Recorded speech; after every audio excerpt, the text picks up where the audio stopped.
It cost £2. A £2 workwear boot, sold to postal workers, factory hands and police officers, became the defining symbol of one of the most powerful youth subcultures Britain ever produced. It was worn by skinheads, punks, mods, goths, and grunge kids. It crossed the Atlantic, conquered the mainstream, and came back to the subcultures that built its reputation. Nobody planned any of it. Not the German doctor who invented the sole in 1945. Not the English family who bought the license in 1959. Not the skinheads who adopted it without asking anyone's permission in 1969. The most iconic boot in British history happened entirely by accident. This is skinhead style, and this is the story of how a £2 workwear boot became a cultural weapon. On April 1st, 1960, the first cherry red 8-eyelet boot rolled off the production line at the Griggs Group factory in Wollaston, Northamptonshire. It was named the 1460 after its date of manufacture, 1st of April, 1960, 1460. Nobody at Griggs had any idea what was about to happen. The boot sold for £2. It was marketed as workwear, practical, durable, designed for postal workers, factory hands and police officers. The Griggs family, who had been making footwear in Northamptonshire since 1901, had acquired the license for a revolutionary German sole design and turned it into something that could survive the British working day. They had no idea they were making a cultural icon. To understand how that boot reached Wollaston, you have to go back 15 years to a young German soldier in the ruins of post-war Munich. Dr. Klaus Maertens was 25 years old in 1945. He had served as a doctor in the German military during the Second World War and had broken his foot, some accounts say in a skiing accident in the Bavarian Alps, others in the line of duty. The leather-soled military boots of the era were painful on his injury, so he did what doctors do. He solved the problem himself, using a salvaged cobbler's last, a needle, and rubber salvaged from Luftwaffe airfields. Martens fashioned a prototype shoe with an air-cushioned sole, something that had never existed before in mainstream footwear. The air cushion absorbed impact, reduced pressure, and made walking on an injured foot significantly more comfortable. He showed the prototype to his university friend, Dr. Herbert Funk, a mechanical engineer. Funk saw immediately what Martens had created. The two went into partnership, using disused military supplies to begin small-scale production. By 1947, they were in formal production, selling mostly to older German women who appreciated the comfort. By 1959, they were advertising in international footwear trade magazines. That advertisement reached England. Specifically, it reached Bill Griggs of the Griggs Group in Wollaston, a man looking for something new. Bill Griggs acquired the license for the Martens air-cushioned sole design in the late 1950s. His team made several modifications that would prove historically significant. They added yellow stitching, the detail that would become one of the most recognizable visual signatures in the history of footwear. They added a grooved sole edge. They added a heel loop branded Airwear with the slogan "with bouncing soles." And they anglicized the name from Martens to Martens. On April 1st, 1960, the 1460 was born. Cherry red, 8 eyelets, yellow stitching, air-cushioned sole, £2. It sold to postal workers, to factory workers, to police officers, exactly the people it had been designed for, the British working class. And then, without any planning or intention from Griggs or anyone else, the skinheads found it.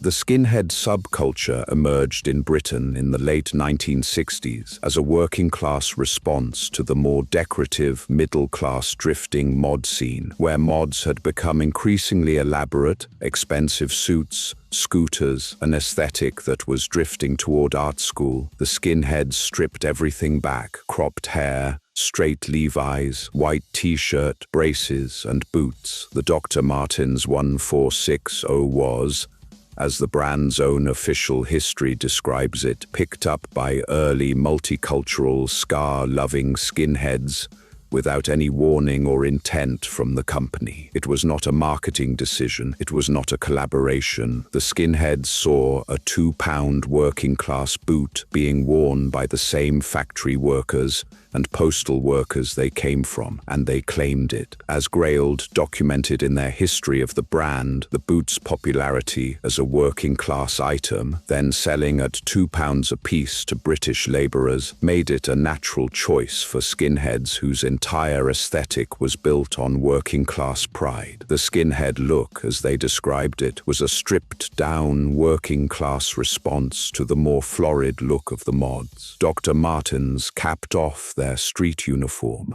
Pete Townshend of The Who was the first high-profile person outside the skinhead community to wear them publicly, doing so explicitly as a statement of working-class solidarity and rebellious attitude. In doing so, he confirmed what the skinheads already knew. This was not just a boot, it was a declaration. The Lace Code. No history of Dr. Martens and skinhead culture is complete without addressing it. In the 1970s and 1980s, as the skinhead subculture fractured politically, with the original multicultural scene being challenged by far-right elements, a system of lace color coding emerged as a way for skinheads to signal their political allegiances to each other. White laces became associated with white power movements, red laces with various political positions depending on the region, yellow laces with certain factions. The system was never universal. It varied by city, by era, by community. What it did was transform a purely functional detail of the boot, the lace color, into a loaded signal that could communicate identity in a crowded room. This created a problem that persists today. Someone wearing Dr. Martens with a particular lace color might be making a deliberate political statement, or might simply have chosen the laces that came with the boot. The confusion between the two has been a source of tension within and around the subculture for decades. The original skinheads, the multicultural, skate-loving, Trojan records-buying youth of 1969, wore whatever laces came with the boot. The lace code came later, as an imposition on something that had started as pure working-class style, with no political content whatsoever. The 1970s brought punk, and punk brought Dr. Martens to a new audience. The Clash wore them, the Sex Pistols wore them. Every British punk band who wanted to signal working-class credibility pulled on a pair of 1460s. The boot that had started as a £2 workwear item was now the footwear of an entire counter-cultural movement. The 1980s brought the two-tone revival, and with it a new generation of skinheads and ska fans for whom Dr. Martens were as essential as they had been in 1969. Madness wore them, the Specials wore them, the Beat wore them. For this generation, the boots connected them directly to the original spirit of '69 that they were consciously reviving. In the 1990s, grunge happened. Kurt Cobain wore Dr. Martens. Courtney Love wore Dr. Martens. The boot that had defined British working-class subculture for 3 decades crossed the Atlantic and became the footwear of American alternative youth culture. Sales peaked in 1991 at over 8 million pairs globally. Then came the crash. By the mid-1990s, Dr. Martens had become too mainstream, worn by everyone from pop stars to suburban teenagers with no connection to any subculture. The brand lost its edge. Sales collapsed. In 2003, after 143 years of manufacturing in Northamptonshire, the Griggs group moved production to Asia to cut costs. The last British-made pair came off the line in the same county where the 1460 had been born. The reaction from the subcultures that had built the brand's reputation was fierce. rebellious. For many skinheads, the move to Asian production was a betrayal. A working-class boot, abandoning the working-class manufacturing tradition that had given it meaning. A small-batch British production line was eventually restored under the Made in England label, using the original Northamptonshire factories at a significantly higher price point. Today, Dr. Martens is a publicly listed company worth over £1 billion.